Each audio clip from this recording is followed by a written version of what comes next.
nous allons souhaiter joyeux anniversaire à une dynamique dame qui regarde certainement ce programme. Elle s'appelle Gaëlle Olama. Elle a un an de plus ce jour. Donc, joyeux anniversaire à Gaëlle Olama. Que cette journée te donne tout ce dont tu as besoin. J'espère que le partage du Namouane aura lieu à Bastos. Voilà.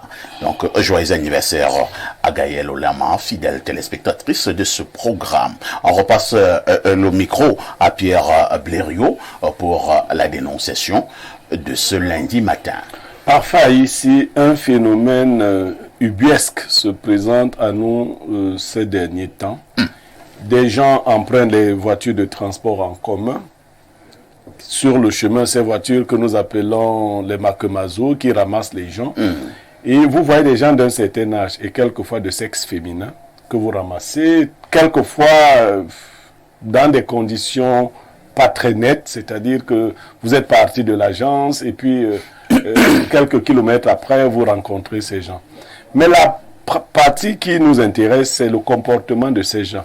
Ils descendent toujours avant ceux qui sont entrés les premiers dans la voiture. Et quand ils descendent, ils disent, ils ont des bagages qu'ils ont mis à l'arrière. Et très souvent, ils descendent avec les bagages d'autres personnes. C'est-à-dire des vieillards, des femmes et autres. C'est une nouvelle forme de vol. Des gens, vous portez un vieillard qui vous dit qu'il va... Et qui vole le vieillard? Oui, bien sûr. Au moment où il descend, pour prendre son soi-disant sac, puisque vous autres, vous êtes empaquetés dans les voitures comme des sardines, vous ne voyez pas, vous ne pouvez pas descendre non plus, ça prend trop de temps de faire descendre tout le monde. Il choisit un certain sac et il l'emporte. C'est une pratique qui a de plus en plus cours dans nos villes et villages ces derniers temps. J'ai été saisi par plusieurs personnes et j'ai pensé qu'il était bon de dénoncer, ce qui devrait appeler les gens à plus de vigilance. Ne regardez pas l'âge des gens qui descendent. Que le chauffeur ne vous dise pas des choses du genre, vous ne pouvez pas descendre.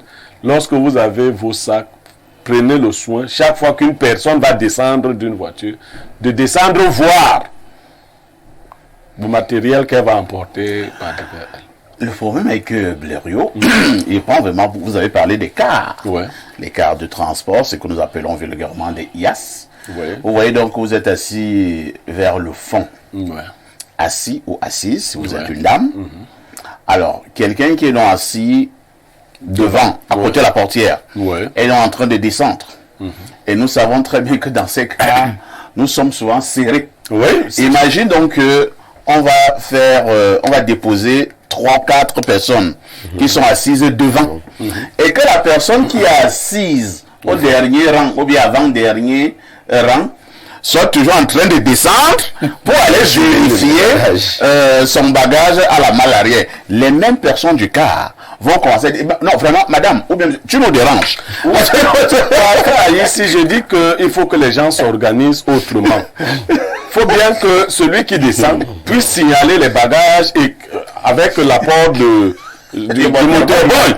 Parce que je vous assure, c'est un phénomène. Oui, vous m'empêchez de descendre pour voir, mais quand on va avec mon sac, le motorboy n'est pas supposé avoir enregistré les propriétaires et leur sac.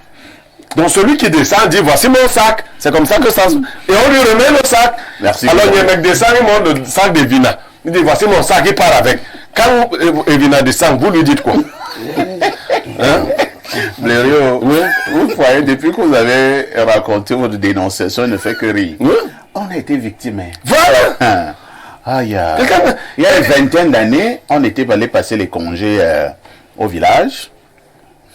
Oh Seigneur. Alors, la maman monte en ville, la première femme du papa, pour aller faire le marché de Noël. Donc, elle monte le 24 le matin. Oui. Et elle doit donc rentrer là le 24 vers 15, 16 heures. Donc, elle devait acheter le poulet, la viande de porc, le poisson, et tout et tout. Nous, on était là, on attendait, et même un peu de jouets pour les plus petits de l'époque. C'était comme un petit deuil. Lorsque la maman descend elle va encore regarder au niveau de la malle arrière. Il n'y a plus son sac. Les 2 sacs qu'elle avait ont disparu. Et c'était les sacs les plus juteux. C'est là-bas, il y avait du poisson. Il y avait la viande, du porc. Comment nous passons la Noël? Je vous ai dit que c'est dans ces conditions. Ben non, je vous passe la parole. Oui, parfait. Ici, j'ai été témoin d'une scène. Encore une scène assez intéressante. C'était une bagarre entre le taximan et une dame.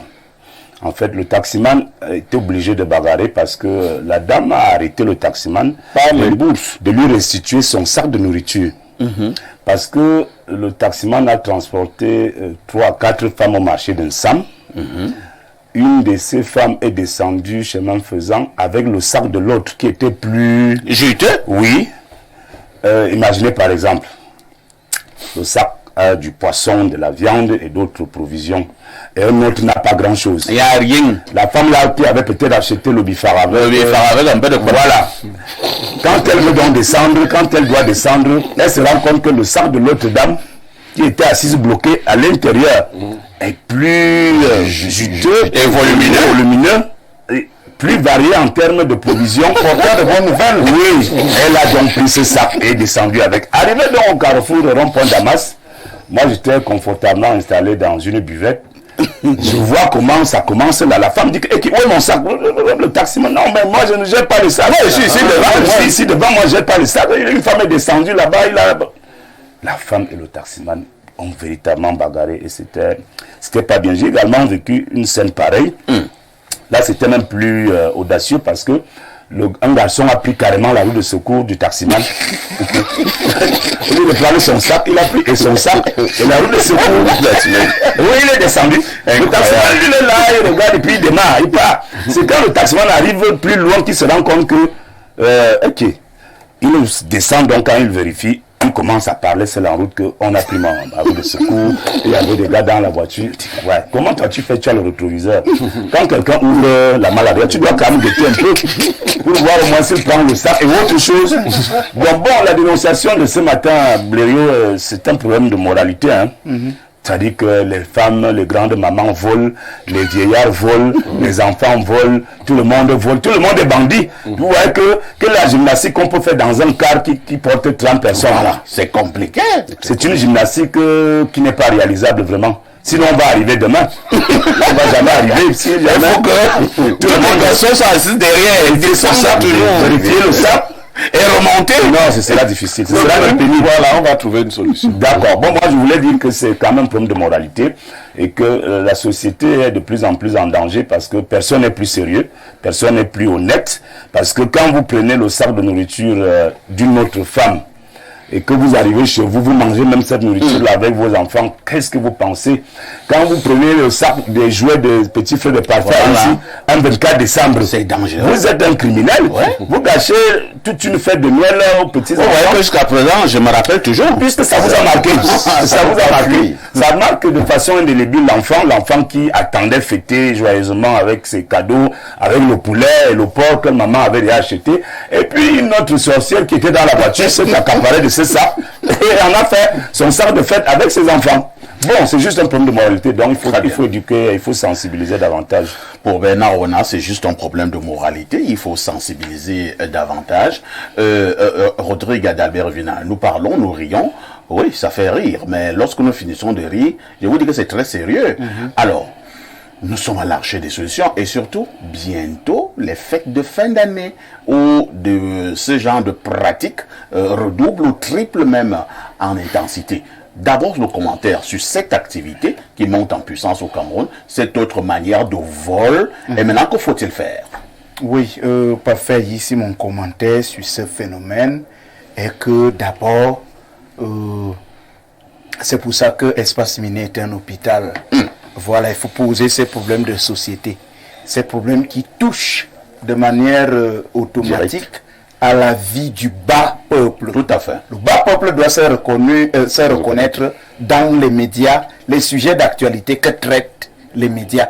Parce que le journalisme un peu trop protocolaire et diplomatique de l'époque doit aussi évoluer avec les phénomènes qui influencent la société. Moi, vous savez, j'habitais en Kolmossin à l'époque. Kolmossin À village. l'époque de la très mauvaise route. C'est pour ça que je parle d'un Kolmossin village. Pas modernisé aujourd'hui, parce que il faut dire qu'en Kolmossin, on l'a modernisé. C'est des routes, c'est du bitume partout, en ce moment en Kolmossin. Donc, il ne se passait pas une semaine sans entendre ce type de plainte. Mais maintenant, c'est un phénomène qui est aussi beaucoup trop présent dans le transport clandestin.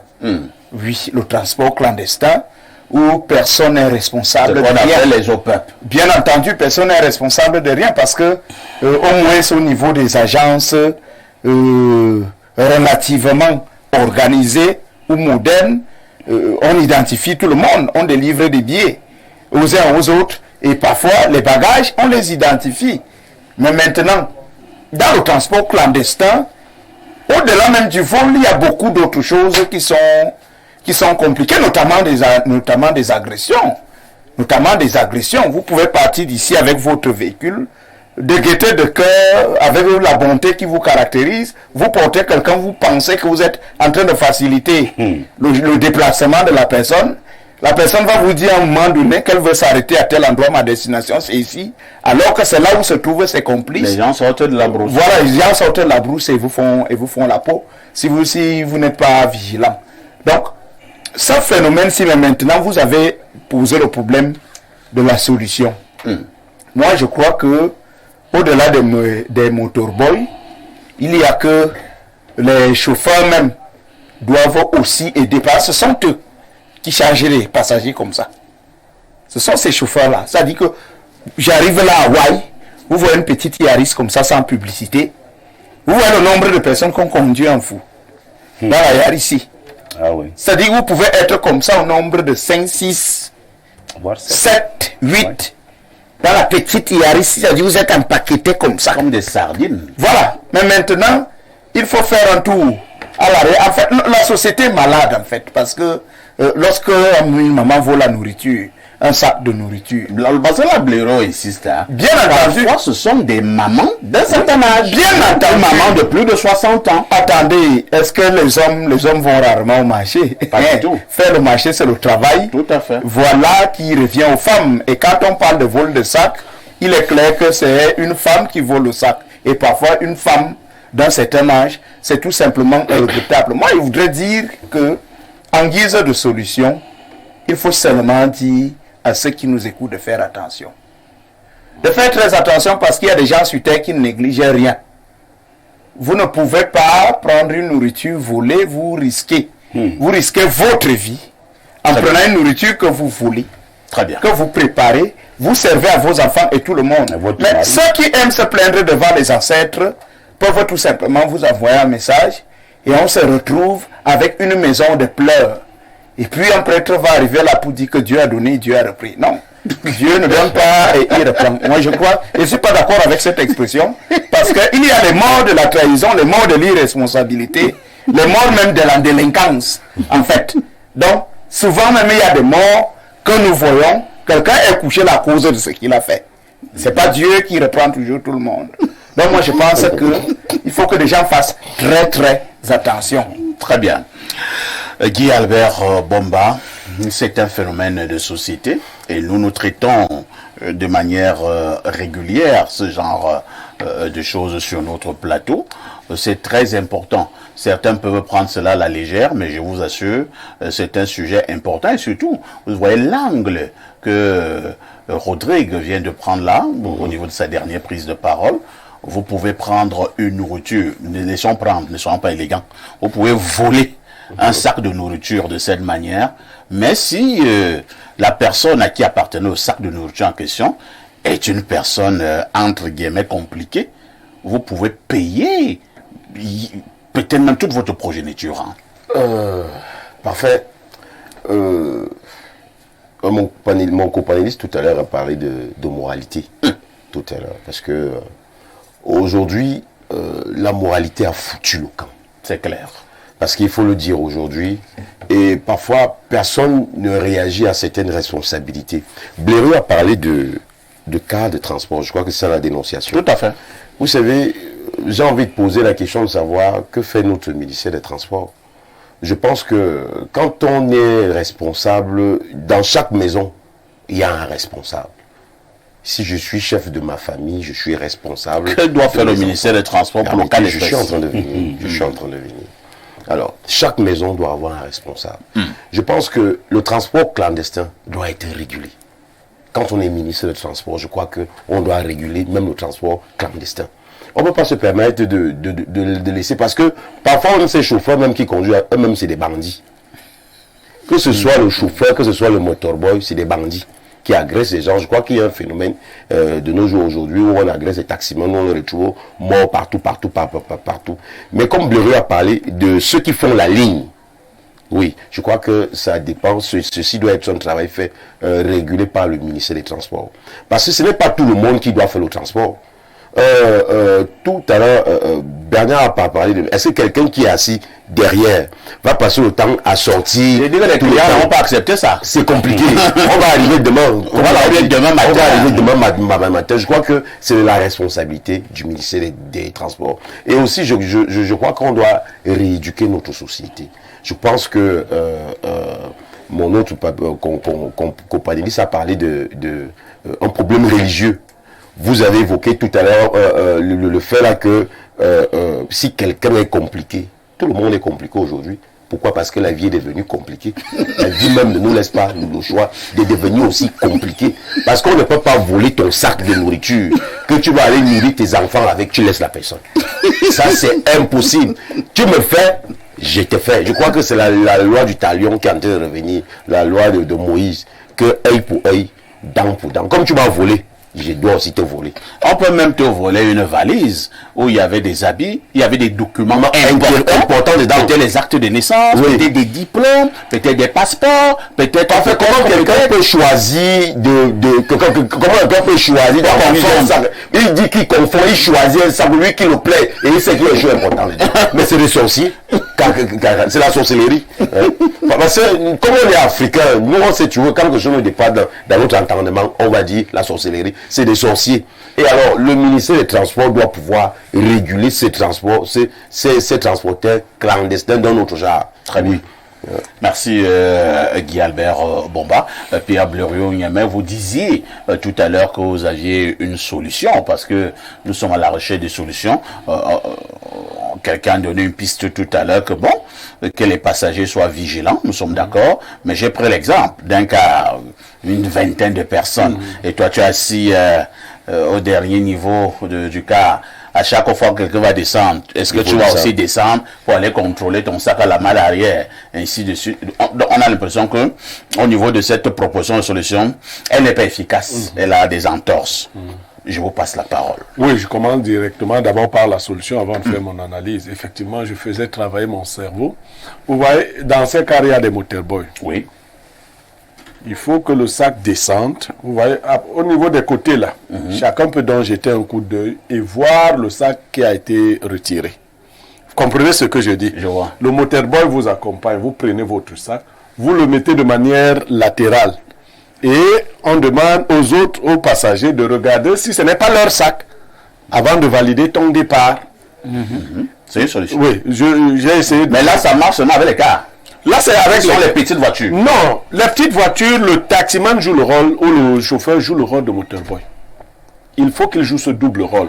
Bien sûr. Est-ce que les motorboys connaissent systématiquement à qui appartiennent les sacs de tout le monde? Non, le problème, ce n'est pas eux.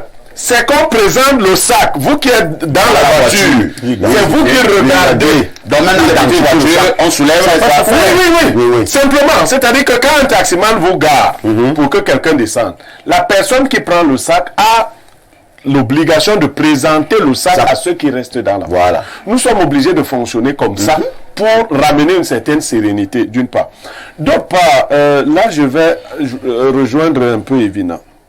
Il y a des familles qui transportent des malédictions de génération en génération sans savoir d'où elles sont parties. Combien d'enfants sommes-nous capables de dire, nous les enfants, sommes-nous capables de dire que mon père vole, ma mère vole? C'est-à-dire votre mère ne travaille pas, elle revient avec un sac de nourriture. Et vous mangez la nourriture. Votre mère a des attitudes bizarres. Même au village, on a des mamans qui volent dans les champs des autres. Vous savez que votre maman n'a pas de champ. Elle n'a pas cultivé. Elle n'a pas cultivé. Elle passe le temps à boire le ha, à chercher ses Balthazar au village. Mais À faire le Congo ça. c'est tout ce qu'elle fait. Mais votre maman arrive tout le temps avec de la nourriture. Je nous dis de faire, à nous tous, très attention. Il y a des pratiques qui ont détruit des générations entières, des maisons entières. Et déjà, vous prenez leur affaire comme ça. Bon, il va dire que, ok, ça va. Bon, c'est bon. Parce qu'à force d'attraper les mouches du revers de la main comme ça, tu vas attraper les abeilles. Tu attrapes l'abeille. Parce que toi, tu crois que chaque fois que tu entends on lance la main. Donc, tu vas entendre tu vas lancer la main, ce sera la main. Voilà, tu vas fermer. Non, vraiment, il faut relever le niveau de conscience sociale et le niveau de la conscience morale des Camerounais. C'est quand même... Et j'ai dit ici, c'est des personnes... Avant, on croyait que les femmes ne se mêlaient pas de ce genre de choses. Divers témoignages vous ont montré que c'est très souvent des femmes. Oui. D'un certain âge. C'est-à-dire quand vous voyez une maman de plus de 60 ans descendre, vous vous dites non. C'est le Cameroun là. C'est pas la maman là. Mais c'est elle. Oui. C'est elle qui fait ça. Donc elle a Yaoundé depuis longtemps pour faire ce genre de coup. Et elle a élevé ses enfants avec le fruit du vol. Vous allez donc avoir des enfants qui sont un peu toc-toc, des enfants qui volent aussi. Et non, voilà, il faut faire très attention. Il faut faire très attention. Lisons les multiples messages. Hein. Allons au plus 1. Il s'agit des États-Unis, c'est ça? Ouais. Oui. Bon, disons l'Amérique. C'est le Canada. C'est le Canada. Bonjour à vous les démineurs. Woko Hayemek, tu vas nous finir un jour avec tes dénonciations sur Espace Miné. Moi-même, j'ai été victime d'un vol de ce genre lorsque mon père allait douter ma maman du côté de Kumba, au sud-ouest du Cameroun, dans une agence située du côté de Bonabéry. Maintenant, pour ce qui concerne Bernard Ouda, parfait ici, s'il te plaît, ne le présente plus comme étant un militant du RDPC, car il ne l'est pas. C'est vrai, on peut le comprendre, il est un blessé de guerre. Et donc voilà, le franco-canadien. Ok, lisons notre message. Hein? Bonjour, parfait à tout le panel. Vous êtes vraiment une clinique sociale. Merci. Autre préoccupation, bonjour. J'espère que vous allez bien ce matin. Bon, je proposerai que lors d'un voyage direct, ceux qui ont des bagages s'asseyent devant et ceux sans bagages s'asseyent derrière pour qu'à chaque fois qu'une personne descendra, le motorboy peut facilement présenter le sac et les concernés peuvent facilement reconnaître le bagage. Autre message ce jour. Bonjour Monsieur Aïssi et à tout le panel. On dit souvent qui fait le malin tombe dans le ravin. Parfait que ces gens qui volent les sacs de truie continuent jusqu'au jour où ils tomberont sur quelqu'un de compliqué comme mon oncle. Cet homme-là qui est capable de faire qu'il ne pleuve que sur toi en pleine rue. L'Afrique est compliquée, on va le contacter. Tu portes le sac de truie, tu arrives chez toi et déposes le sac, ça ne veut pas quitter de tes mains. Nous sommes déjà tous prêts et vigilants. Donc, à mes sœurs et frères bandits, là, soyez tranquilles. Nous allons vous faire ça. C'est Diadème qui envoie le message. Alors, Esaïe Dongusso dit quoi? Bonjour parfait. Un jour, un taximan a laissé 2 palettes de jus comme piège. Une fois à Mobile Omnisport, une dame est descendue. Elle prend son sac et les 2 palettes de jus. Le taximan me dit, mon piège a pris un gibier. La femme avait honte. Donc, bonne dénonciation. Autre préoccupation ce lundi matin, que dit le téléspectateur? Bonjour à vous en studio. Pour moi, pour résoudre ce problème, le chauffeur et son employé doivent veiller sur cela. Par exemple, prendre un feutre, écrire le nom sur le bagage, puisque des fois, ce sont des bagages qu'on paye. C'est FA depuis un fou. Ça ne règle pas le problème. Même si on a écrit là-bas avec les feutres, moi j'enlève un sac là-bas, la malle à l'air. Ceux qui sont assis là-bas devant, et voient. Jamais. Quand on a monté une voie, c'est-à-dire présenter le sac. C'est tout. C'est pas le feutre qui va empêcher qu'on porte le Pas du tout. Il va porter le feutre. Il porte avec le feutre là.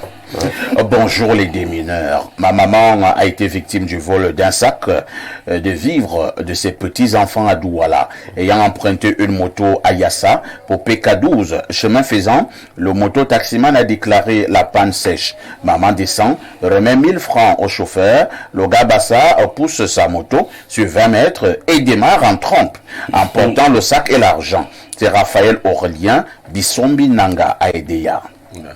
Bon, parfait, s'il te plaît. Oui. Je souhaite que ceux dont les parents ont aussi déjà volé les sacs nous écrivent. Parce que les sacs qu'on vole habituellement aussi, si ton papa ou ta maman apporte un sac, est-ce que toi tu sais les sacs qu'on vole là, vole? Ce n'est pas les gens de la lune qui les volent. On peut aussi avoir un message que moi, ma maman avait. Voilà. Autre message ce jour. Alors que dit le téléspectateur ou la téléspectatrice? Bonjour à ici, parfait ici, bonjour. Est-il normal qu'un enseignant homme s'habille en jupe pour aller à l'école et de surcroît l'école primaire? Pouvez-vous enquêter sur cet enseignant de l'école du centre à Yaoundé qui s'habille en jupe pour venir à l'école? Quel exemple pour ces jeunes esprits quand on sait qu'une certaine façon de s'habiller renvoie à une certaine appartenance? Et je peux me tromper, mais très troublant.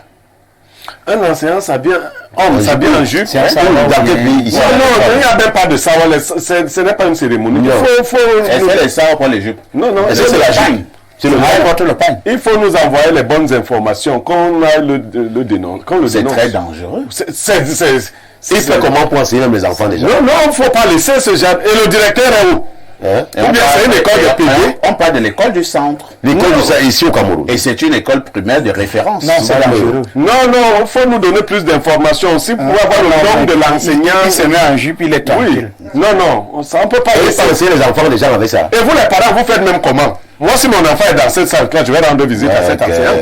C'est pas possible. Non. Oui. Parce que vous êtes en train de troubler mon enfant. Pourquoi c'est toujours nous qui devons. L'enfant sait que la jupe, c'est pour sa main. Pour porter la jupe avec la jupe. Est-ce qu'il met les choses en bas? Est-ce que. Comment?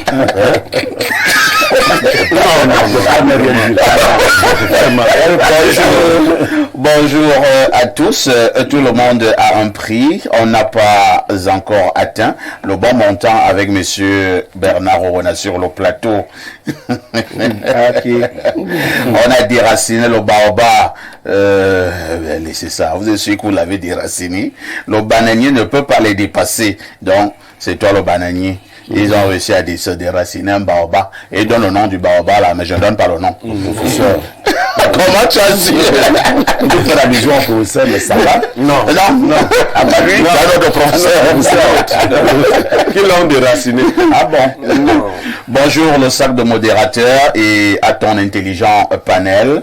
Et Blériot, l'année passée, j'ai bouffé la tontine de la dénonciation de ce jour. J'ai fait les achats de Noël des enfants par fait plus de 100 000. Une dame est allée avec, et là, ce n'était même pas un quart de transport, hein, mais dans un magasin, quand je regardais les caméras de surveillance, je riais moi au lieu de pleurer. Ouais, ça se passe parfois aussi au niveau des magasins. Bon, vous faites des achats, vous mettez peut-être dehors, et puis il y a des gens qui siennent. Quand vous retournez, vous ressortez pour prendre vos bagages. Et ceux qui sont même pas venus faire des achats. Oui. Il y a même des cas dans les marchés aussi. Bon, on va lire on va lire quelques dernières préoccupations. Hein. Dieu seul sait qu'ils sont nombreuses, ces préoccupations. Que dit celle-ci? Bonjour parfait, ici s'il te plaît, je suis l'un de vos téléspectateurs. Je vous suis depuis Ngaoundal, dans la Damawa. Monsieur le Président de la République nous aide en nous accordant la santé universelle, c'est-à-dire pour une femme enceinte, il suffit juste de payer une somme d'un montant de 6 500 francs pour une prise en charge totale jusqu'au jusqu'au 42e jour après l'accouchement. Mais curieusement, tu payes cette somme de 6 500 francs. Les responsables des centres de santé vous exigent de payer à nouveau les factures à chaque visite prénatale. C'est Mohamed Bakari de Danfili par Ngaoundal qui envoie cette préoccupation. Bon, essayez de nous envoyer un peu plus d'éléments, hein, parce que là, je ne sais pas. Bonjour, parfait. Ici, il faut inviter le professeur Baebek. Il lave un peu les gens du RDPC. Je préfère ne rien dire. Un autre message ce matin. J'ai seulement vu la dernière fois qu'il y a un monsieur qui a voulu fouetter le professeur là, hein, sur un plateau. Il a insulté mendiant. Il a traité ce monsieur de mendiant. Le monsieur lui a dit que je ne suis pas mendiant. Et pour le lui faire encore savoir, il était prêt à lui refaire le portrait. Oui. Il mérite. Bonjour. Il mérite? Il mérite. Ah bon? Oui, il n'est pas sérieux. Il faut quand même une certaine tenue sur les plateaux. Il faut une certaine tenue d'antenne. Il faut. Ça, c'est clair. Un professeur agrégé qui se comporte comme ça, moi, je me pose beaucoup de questions de ce qui se passe dans sa tête. Hein. C'est prétentieux peut-être de ma part, mais moi, je le dis en tant que modeste citoyen qui sait que quand on est assis sur un plateau, surtout prestigieux, vous respectez et ceux qui vous ont invité et ceux qui partagent le plateau avec vous et ceux qui vous regardent. Voilà. Et ceux qui vous regardent. Donc, la personne qui modère, qui t'a invité, le minimum, c'est de le respecter et de comprendre que c'est lui le patron du plateau. Le professeur Baebek n'est pas seul dans sa tête. Bonjour aux hommes lois de la modération. Si Bernard Onaïté du RDPC, il saurait que le parti n'a pas à se réunir pour désigner qui sera son candidat. Les textes du parti disent que le président national est le candidat naturel. Bernard Ona doit savoir que dans un parti, on ne critique pas. Soit tu t'alignes, soit tu pars crier ta part. C'est Armand Desfoulanes qui envoie le message. Et qui a défini la politique. Je voulais apporter une précision, hein, parce que lui n'est pas, je ne sais pas s'il est militant. J'ai dit ici que nous qui avons été dans ce parti depuis sa création, on a le privilège d'avoir assimilé tout ce qu'il y a comme texte de base de ce parti dans le petit livre. Et dit que tu ne maîtrises pas ce parti. Non, il ne sait pas de quoi il s'agit, il ne connaît pas. Pour être candidat à l'élection présidentielle au sein du RDPC, il faut être investi par une instance qui s'appelle le Congrès extraordinaire. C'est-à-dire qu'on convoque un congrès extraordinaire. Qui le convoque? C'est le président national qui convoque un congrès extraordinaire au cours duquel un seul point est inscrit à l'ordre du jour, à savoir l'élection du président national du parti, donc par ricochet l'investiture de ce président national. Donc il n'y a aucun passage dans le texte de base du parti qui stipule que quand on est président national, non, ce n'est pas dit, ce n'est pas écrit. Mais c'est ce qui se passe donc au cours d'un congrès extraordinaire. Maintenant, tu viens de lui expliquer le texte que lui n'a pas lu. Il n'a pas lu. Voilà un problème de sous-section. Les Camerounais ne basent pas. On a dit, nous tous nous étions plongés dans l'affaire de 45 jours. Voilà.